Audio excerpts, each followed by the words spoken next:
Welcome back to Adventures with Rosie, and welcome to a rather windy afternoon here in Lake Brunner. Yeah, if you've missed the last video, we have been chilling out up in Punukaiki and doing a bit of freedom camping. Yeah, the old pancake rocks up there. I'll link that up here. It was a pretty awesome time up there, eh?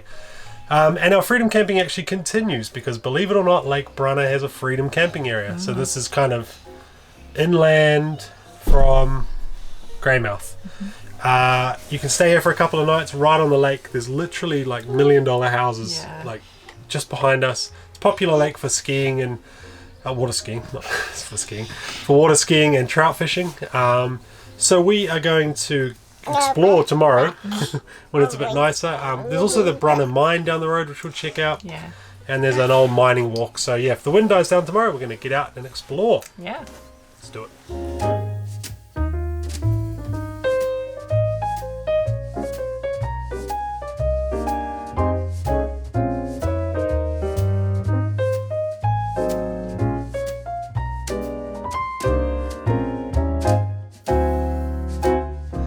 Good morning. The wind has died right down this morning, which is awesome.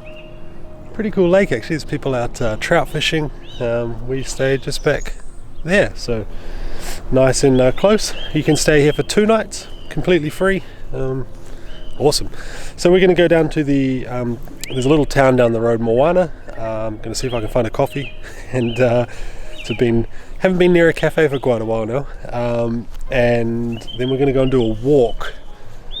Woods Creek Track, I think is the name of the walk. It's like a bunch of old mining stuff again. I know that seems to be the theme of our walks at the moment, but it's quite a rich area here in the west coast for mining. So coffee first, then on a bit of an adventure.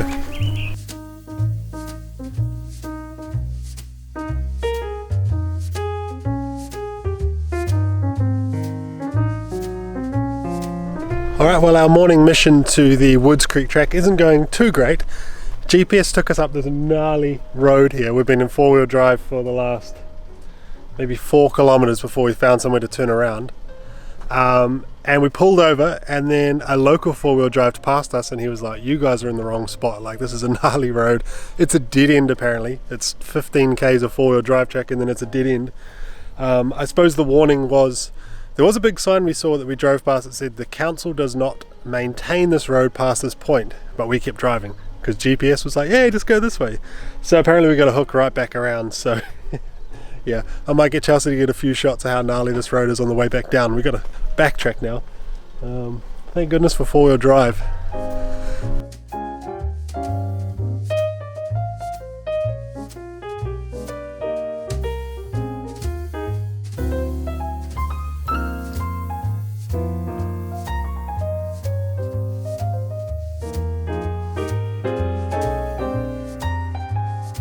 Alright, so an hour and a half later, we're here. Yes. Everyone's a bit grumpy with me for taking the wrong turn. And we stopped off for a coffee on the way. Turns out from where we were in Lake Brunner, we had to do a loop all the way back to Greymouth and down and around. So it was like over an hour's drive. So hopefully this walk is worth it. Better be a good walk. I think I'm cooking dinner tonight.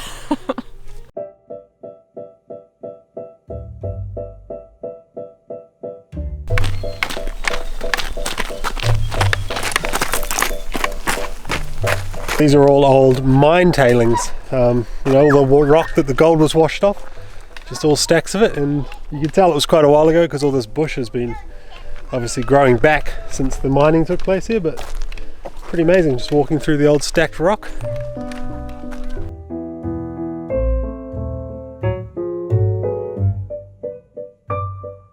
There's 53 steps. Let's go find a tunnel, eh? Yeah. Come on.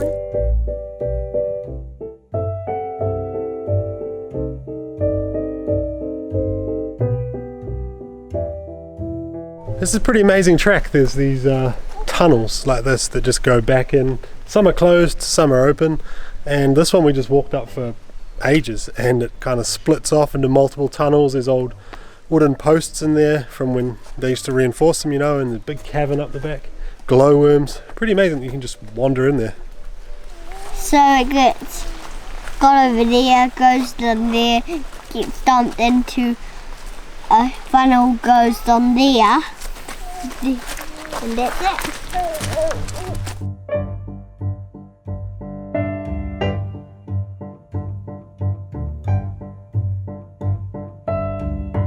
Nice little suspension bridge along the way. This is Woods Creek below us, so those tunnels we were just in, they kind of fed the water into these creeks and use these creeks to you know, wash and process that gold out. So yeah, beauty spot this one.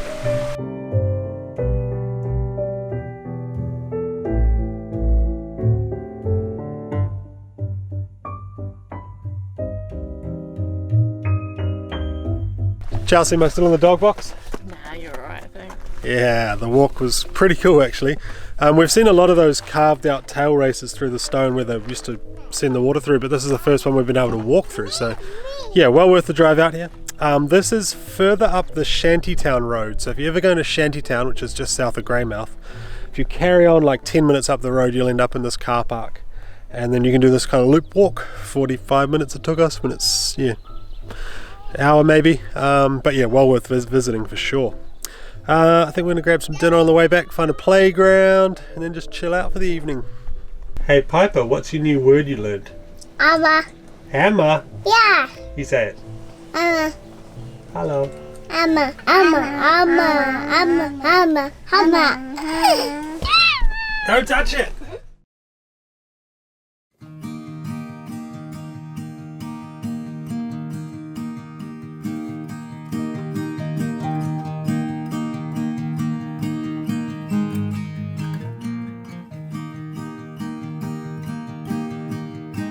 Alright, so this afternoon we've come just out of Greymouth to the famous Brunner Mine. This was the site of a pretty bad mining disaster. New Zealand's worst workplace disaster, apparently. Yeah, I think nearly 70 people died in an explosion here years ago. But they've preserved a lot of the old mine, so we can go and check out some of the workings. Yeah. Chelsea just read something funny about this bridge behind us as well. Yep, so they were about a week away from completing it and the whole thing collapsed into the river and they had to start again. There was a miscommunication with the workers about the ankle points put in Yeah. and they weren't secured properly. Oof. So they had to rebuild the whole thing. So yeah, we'll go over the bridge, check out Brunner Mine.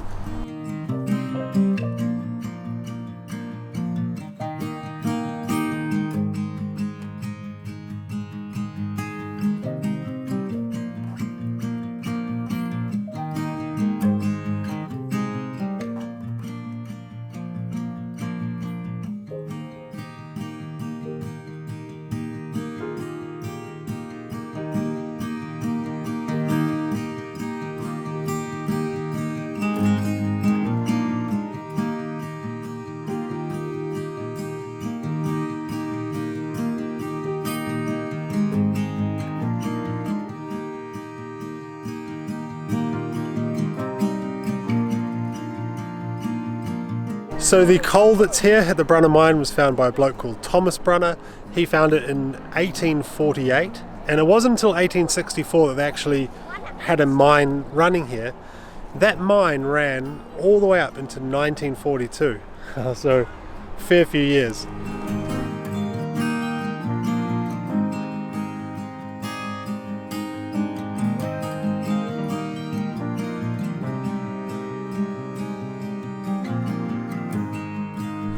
So then in March in 1896 there was a huge explosion here, killed 65 men and boys that were all underground apparently. Huge big fireball came out the mine entrance, which would be pretty terrifying. There's an interesting plaque over there that said that the horses and the ponies that they used to use to pull the coal wagons out refused to go in the mine that morning. They would just get to the edge of the mine and then they'd like play up and they'd run away. And eventually they got them into the mine by blindfolding them and leading them in backwards. So there's kind of some thought that maybe the horses could identify, you know, maybe the high levels of gas or whatever it was that caused the explosion, but pretty sad. 65 people in one day. Yeah, and then it also says, which to make matters worse, they evicted the families because the families lived on site in houses, but those houses were owned by the mining company. So, you know, wives and kids lost their fathers and husbands respectively, and then got kicked out of their houses. So pretty crazy. Apparently there was like some compensation paid out, but yeah, pretty grim working conditions by the looks of things.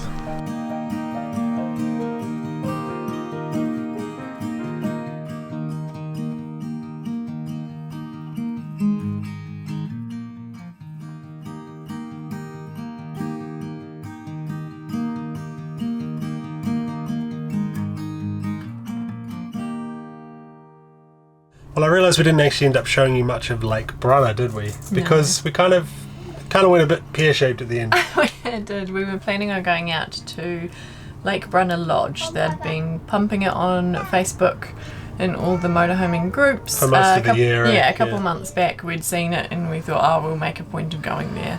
I think that they were saying it was going to be $10 a night per vehicle to park up. And this is around the other side of the lake, sorry, so like gravel road for like 20 minutes, but stunning part of the lake. Yeah. You know, stay on a beautiful lodge there on their grounds. Waterfall right behind the lodge as well. But Chelsea went in and inquired after we drove all the way out there and was met by a rather rude guy. Oh yeah, so he is the new manager of the lodge and he didn't want people parking up anymore, so he said, oh, I just haven't got around to changing the app, so it pays to ring ahead, right?